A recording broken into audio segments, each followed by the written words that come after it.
So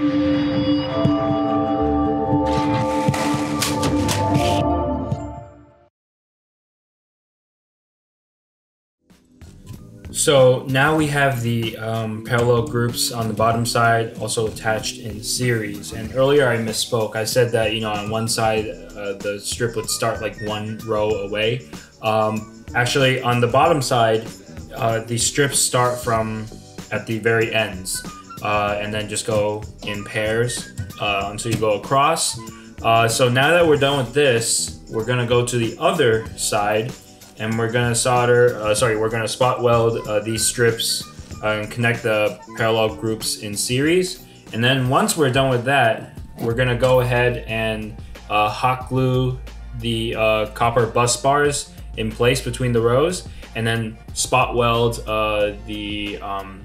the little fusing wires in places, which will be fairly difficult only because they are very delicate and the settings have to be just right. I have it dialed in to where, or rather I have the settings written down to where it will work for this and not break the fusing wire, but still it's a fairly complex process.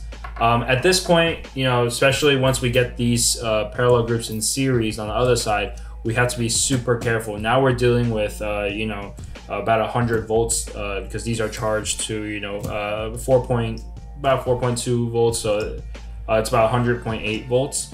But yeah, we're gonna flip this over. Now this weighs about 50 pounds, so I have to be really careful.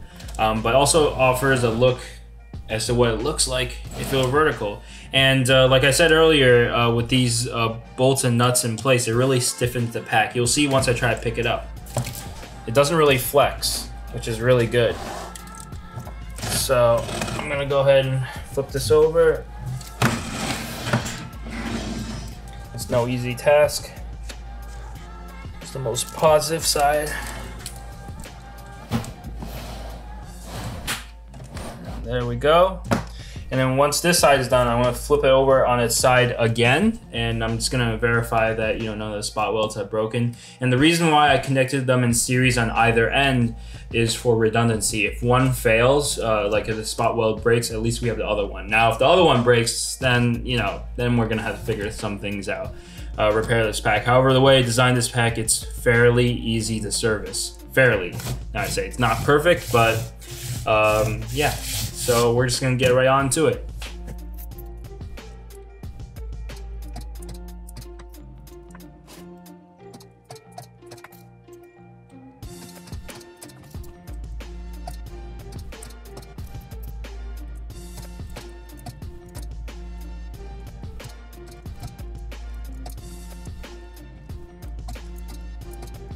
Like I said, at this point, super dangerous, but we're gonna have to get these on. What I'm probably gonna do is I'm gonna create a little I guess a buffer of hot glue. That way this sits like a hair above the bus bar. I think my reasoning for that is that in the case of let's say a severe failure where somehow the fuse does not break, and then I don't know, this might possibly get hot enough to melt the solder. If the solder melts down and let's say bridges a gap between these two batteries. Now, that's like a worst case scenario. I really don't think that would happen, but just in case, I want to be protected from that. So we'll get on to that in just a second after this cools down, because it is super hot right now. I went ahead and put on, not only did I put on all the series connections, but also put on the parallel bus bars, right? The process was really long and tedious, so I didn't want to film all of it. It would just take up a lot of camera space. But I'll run you down exactly how I did it. At the ends over here, I have the positive and negative lugs, as you can see. I just have those hydraulically crimped on and also soldered on. Really solid connection. At the very end over here, you can't see on the camera, however, it's zip tied on and then hot glued. And then each of the fuse wires are spot welded onto the battery terminal.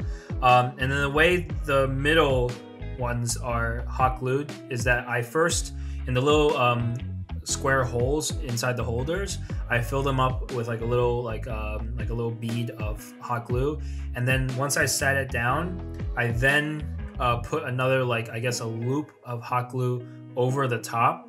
That way it would form like a really strong loop, and you can't really tell from the camera. However, it's It's quite strong. It really is quite strong. I left the last bus bar to be put on so you guys can see what I did to put it on. And so if you take a closer look over here, so this is the most positive side of the battery.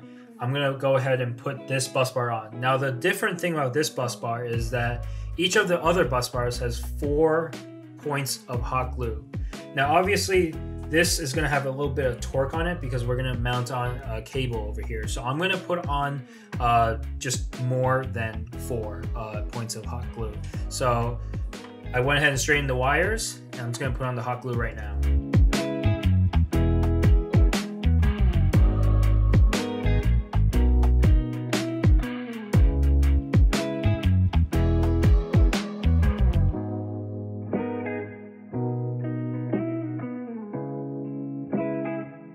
And there you go.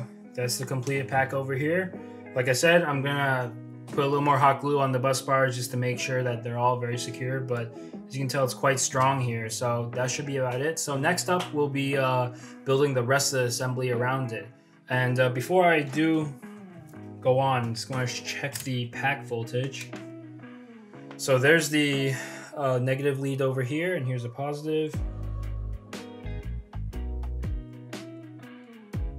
99.6 volts. So that's right on target, should be around 100 volts. These are charged to roughly 4.15 volts each. So that makes perfect sense. It's looking quite good. So stay tuned for the next part. As you can see here, here are the individual fuse wires. They don't look like they're attached to the batteries, but I assure you they are. You know, they're spot welded onto there. If you can look a little closer, if my camera will zoom accordingly. Let's see. Yeah, so you can see that there's a hair amount of, I guess you can see a little bit of copper, exposed copper on top of the fusing wire where it attaches to the battery.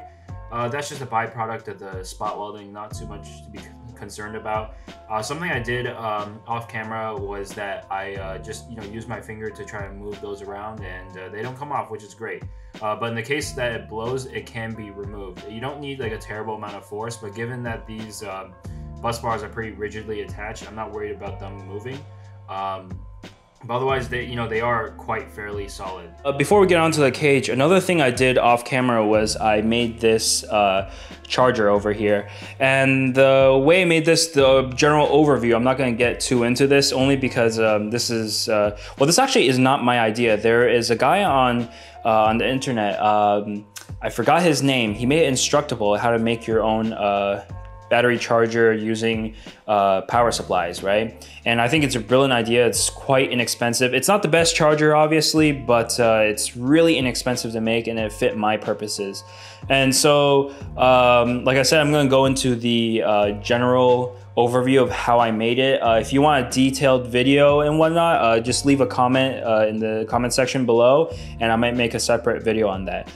So it's just a mini PC case. They're super inexpensive. You can buy them used on Amazon for like $15. This one I did buy brand new. It was like maybe like $18 and whatnot. It has a nice little clear window you can see through.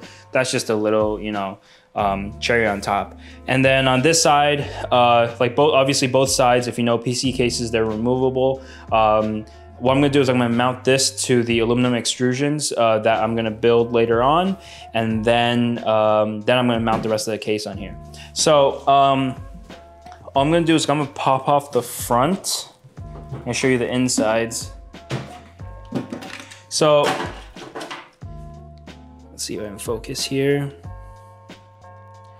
So if you could see here, there's 3 power sources, and all I did was just wire them in series, so it reaches 100 volts. Well, anywhere between I think 94 volts to 108 volts, so it's a pretty big range. I have it wired for 98.4 volts, and then if you look in the back, again, minus all the details, this is where you would plug in an extension cord. So this is a 120 volt AC input. Here you have the input for the what was it, for the 12 volt converters. There's also two 12 volt 360 watt 12 volt converters in there that step down the voltage from 100 or roughly 100 volts down to 12 volts. This is the charging lead. So this will be roughly 100 volts output. Right now it's 98.4. And then this is a 12 volt output for charging my car battery. And I just made that out of polycarbonate over here. But those are just the general overview. If you, again, like I said, if you want a video on how I made this, just leave a comment and I will make a separate video. Now we need to construct the metal cage that the whole battery assembly is going to sit in. And for that purpose, I selected these aluminum extrusions from 8020. They're super cheap. It's like 20 cents per inch or something like that. Like all the aluminum extrusions I bought all together were like something like 40 or 50 bucks. And for the modularity that they provide, I think it's a super good price. And to connect them all together, we're going to be using these cast corner brackets. And then to attach those to aluminum extrusions, we're going to be using a combination of these M4 by 0.7 drop-in nuts. And also, we're going to be using, obviously, M4 by 0.7 by 10 millimeters length, what was it, hex socket nuts. Also with some Loctite on there. I think for a load-bearing structure like this, we're probably going to want to use some Loctite in there. And then just to make sure everything's like, you know, aligned and whatnot, I have this little jig that's used to hold like connectors in place, electrical connectors, but it also happens to be machined, so it's nice, you know, gives a nice 90-degree angle. And also another reason I'm doing the construction on this piece of scrap plywood is because I checked the flatness across it and it's within 1 millimeter, so that's great. It's flatter than my desk. And then, of course, I have a few other tools and whatnot just to get everything put together. I'm going to be referring to my design on Inventor software, just going back and forth until I construct this. So I'm going to fast forward this, and when I'm done, we're going to talk about, have a discussion, you know?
See how it looks.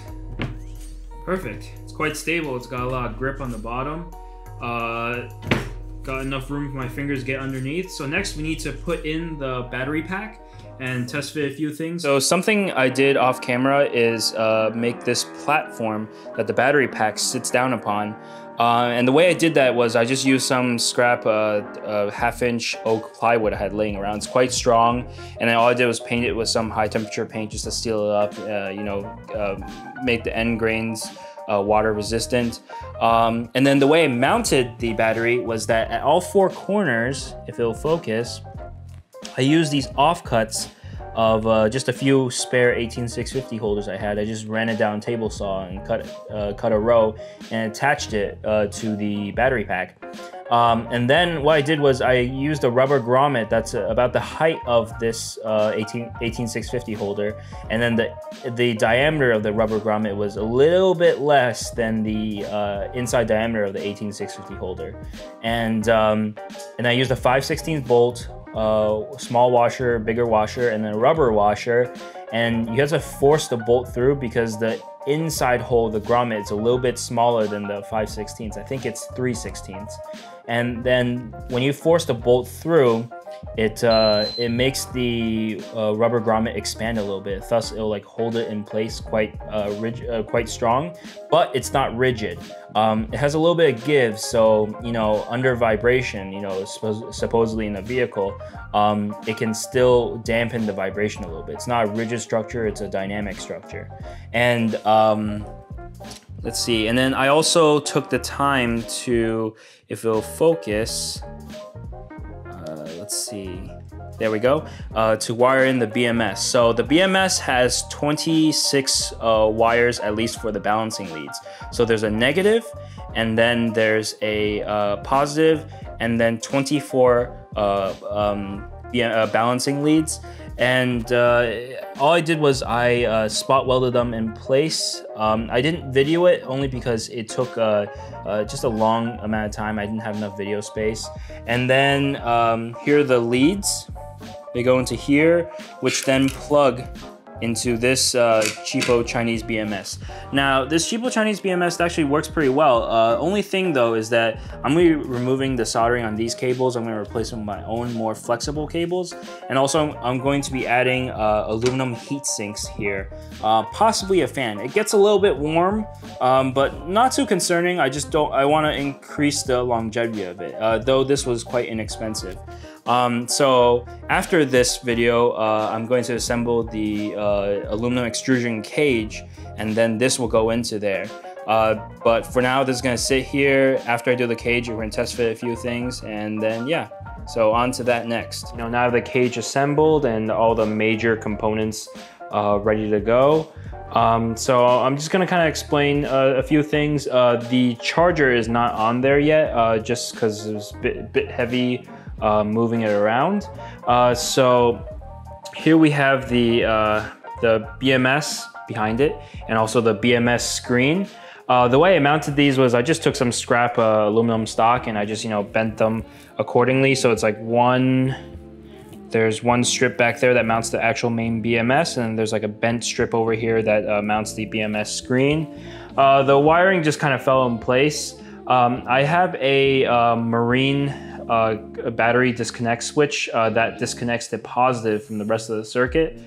So going into here would be from the battery's positive, and then leaving would be this cable right here that goes to the junction block, and then also this cable that goes to the main 400 amp output. And so what's going to happen eventually is that if I build more packs, is that like the positive from the pack above it would go right down into here, and then thus because 400 amps is almost exactly how much this entire pack is, like each individual fuses are for, because 20 in parallel times about 20.69 amps. So it's not really meant for one whole pack. That's just in anticipation for more future packs. The negative goes from the packs, well, obviously negative. Then I have a 2-gauge cable running here. All I did was, if it'll zoom in, Come on, focus. There we go. All I did was I took a copper lug and I just a cable lug and I bent it at a 90-degree angle, soldered it onto the in place of where the original cables went out of the BMS, and then the output over here again is just another. It's another cable lug. It goes to this junction block. So you know. As you can see here, I don't have the acrylic in place yet. There's gonna be one up here, there's gonna be one on the sides, and then over up front, the only acrylic that's gonna be here, I'm actually gonna use polycarbonate just because it's a little more impact resistant. It's gonna be a square going from like here to like here. Just to cover the positives, right? The negative will be exposed. I mean, that's fine, just as long as I don't have both exposed. To mount the charger, all I did was, if I can come back over here, all I did was drill several, let's see if it will zoom in properly.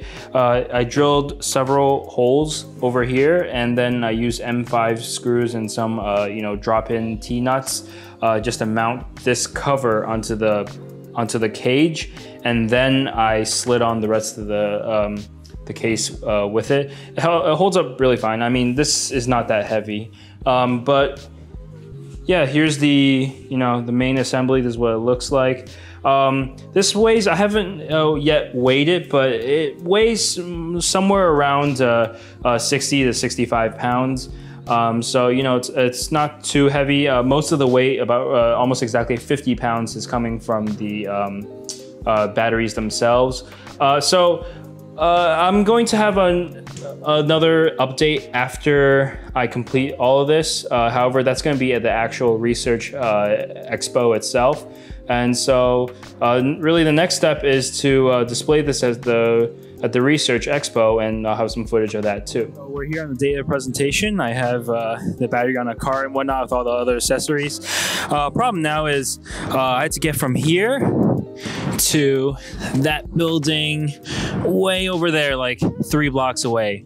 Normally isn't a problem, but you know, it's an item that looks like this, and the fact we're in the middle of Brooklyn, and I had to pass about 5 million police officers along the way. So yeah, let's see how quick I get arrested. Hopefully it doesn't happen, but you know, I hope I can make it to the research expo. So stay tuned. I actually ended up going to 2 research symposiums, thanks to the professors and administration at New York City College of Technology and also the Emerging Scholar Program. Not only was this a great opportunity to showcase my work, but I also got to view the riveting research and projects from other STEM and non-STEM students. Here you can see me present my project in front of students and faculty. What I'm explaining is how I built the battery and the benefits of it over traditional energy storage technology. If any of you want to see my research, I will include a link to it in the description below. Around me are other projects that my fellow classmates worked on. It was definitely a good time to see how applications of our work could intertwine. So what did we learn here? For one, it's definitely feasible to create a battery pack from these recycled cells. 2, the pack has a very clear edge in terms of cost and performance over lead-acid batteries. But most importantly, this project has significant ramifications for a greener future. I hope it allows people to see that they too can create you know, very cost-efficient and also very long-lasting energy storage systems while reducing our impact on the environment. While it won't be the last design iteration, as I plan to make safer, better, and more cost-effective packs, it certainly taught me a lot about battery technology. Well, that wraps up this video. If you enjoyed it, please like and subscribe. And if you have any questions or requests for future content, definitely leave a comment below. And of course, stay tuned for the next video in this series. See you guys.